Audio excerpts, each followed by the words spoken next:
For decades, the flashing lights of Hollywood have illuminated a specific kind of fantasy. We see the glitz, the glamour, and the awards. But perhaps the most seductive illusion the industry sells is the concept of the bromance. We want to believe that the chemistry we see on screen is real. We want to believe that when the director yells cut, the stars don't just retreat to separate trailers, but actually hang out, laugh, and share their lives together. For the better part of 20 years, one duo embodied this fantasy more than anyone else.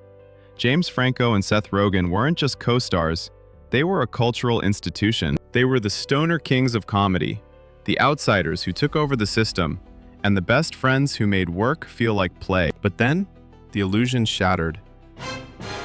The disintegration of the Franco-Rogen partnership is not just a story about two men drifting apart. It is a harsh, glaring spotlight on the transactional nature of the entertainment industry. It forces us to ask a question that makes us uncomfortable. Does true friendship actually exist in a town built entirely on public perception? Or is every relationship, no matter how deep it seems, simply a liability waiting to happen? To understand how the golden boys of comedy ended up as strangers, we have to go back to the very beginning, before the fame, before the allegations, and before the silence took over. The year was 1999. The location was a drab industrial lot in Van Nuys, California, the set of a little show called Freaks and Geeks.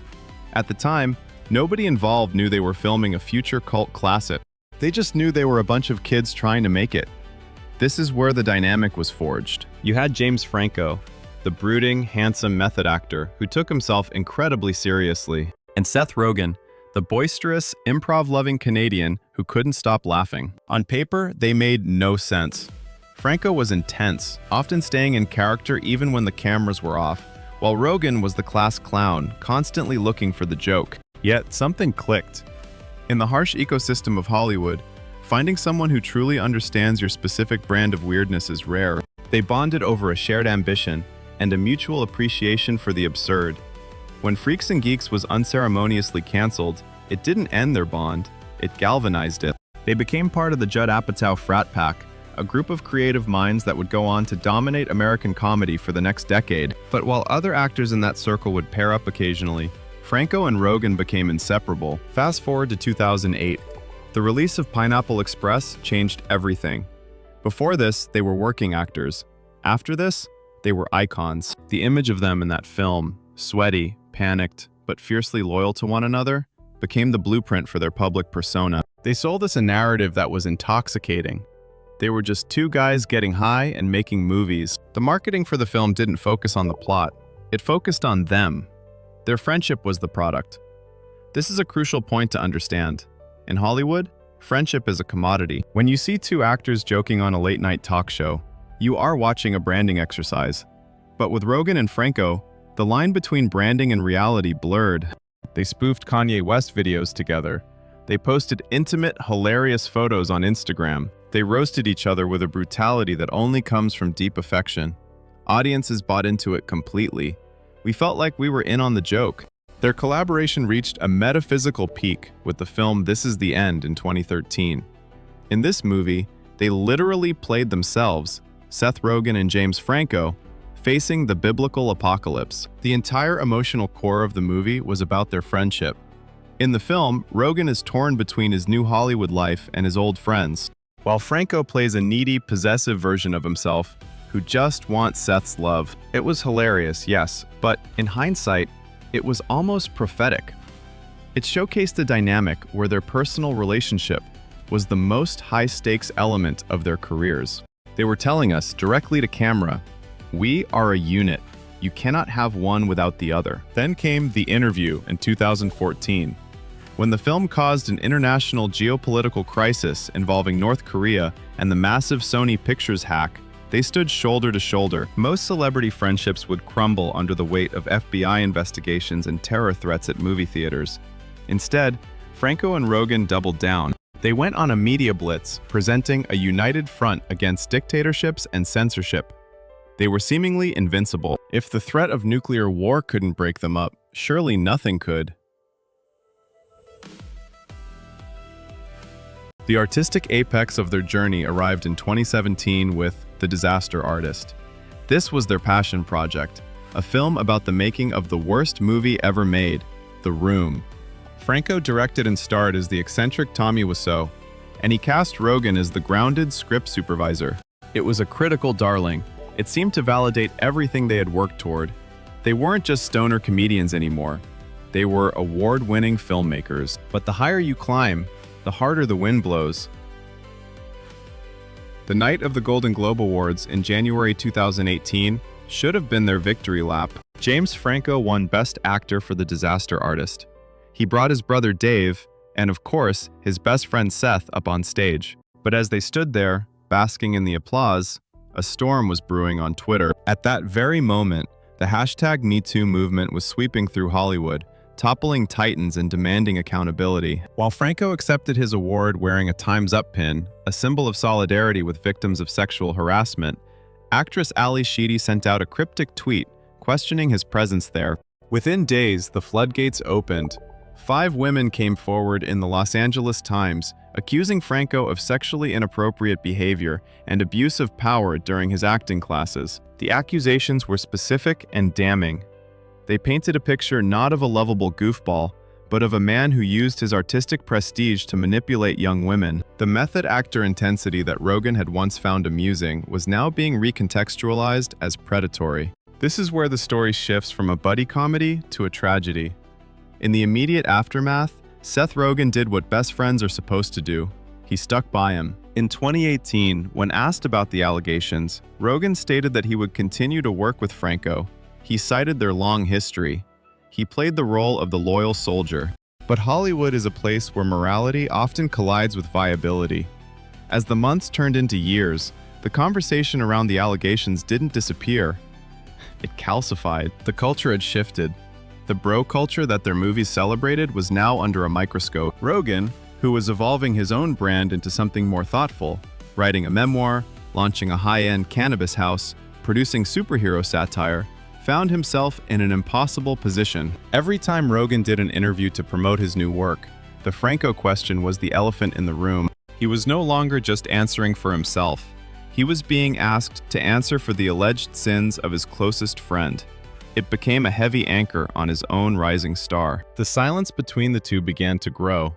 The joint Instagram post stopped. The collaboration ceased. The sequel to Pineapple Express that everyone wanted was quietly shelved. The climax of this dissolution came in May 2021, during an interview with the Sunday Times. It was a moment that felt like a carefully calculated business decision, yet it carried the weight of a personal funeral. The interviewer pressed Rogen on his 2018 statement about continuing to work with Franco. Rogen's response was stark. I also look back to that interview in 2018, where I comment that I would keep working with James. And the truth is that I have not, and I do not plan to right now. Those words reverberated across the internet. I do not plan to. It was the final nail in the coffin. Rogen went further, expressing deep regret for his earlier dismissal of the situation and acknowledging the pain the victims must have felt. He dismantled the professional partnership in a few sentences, but the most heartbreaking part was when he was asked about their personal friendship. Rogen hesitated and then admitted, "I don't know if I can define that right now during this interview." That "I don't know" was more powerful than any definitive no. It was the sound of 20 years of history dissolving. It was the realization that the person you grew up with, the person you conquered the world with, was now someone you couldn't be seen with.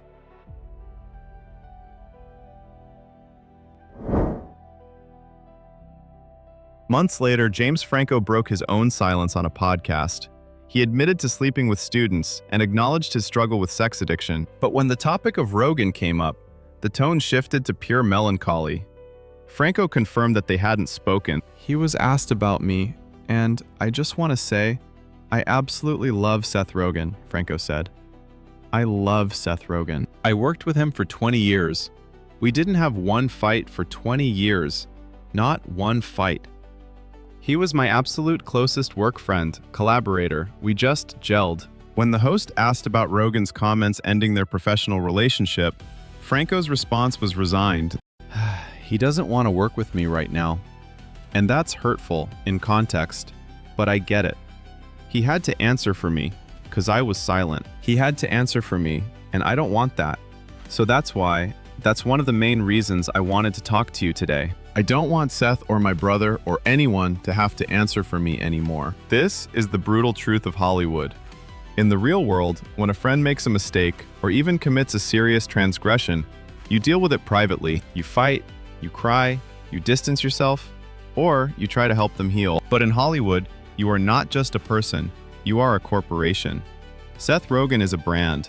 James Franco is a brand. When one brand becomes toxic, the other must divest to survive. The tragedy of the Rogen-Franco split isn't just about the loss of future movies. It's about the realization that their entire on-screen persona, the idea that friendship conquers all, that bros come before everything, was ultimately a fiction. When the real world crashed in, with its serious consequences and legal liabilities, the bromance couldn't survive. Rogen's choice was likely the morally correct one. Supporting someone accused of exploiting power dynamics is indefensible in the modern era, but making the right moral choice doesn't make the personal loss any less devastating. It exposes the uncomfortable reality that in the entertainment industry, loyalty has a limit. That limit is the point where your friend's reputation begins to destroy your own. We look back at Freaks and Geeks now with a different set of eyes. We see those young faces, full of potential, unaware of the storm that would eventually tear them apart. We watch Pineapple Express and realize that the ride or die energy was captured in a bottle that has since been smashed. So, are there real friends in Hollywood? Perhaps, but they exist in the shadows, away from the press junkets and the red carpets. Once a friendship becomes a selling point, once it becomes part of the marketing strategy, it becomes vulnerable to the market's crash. James Franco and Seth Rogen gave us one of the most entertaining runs in comedy history.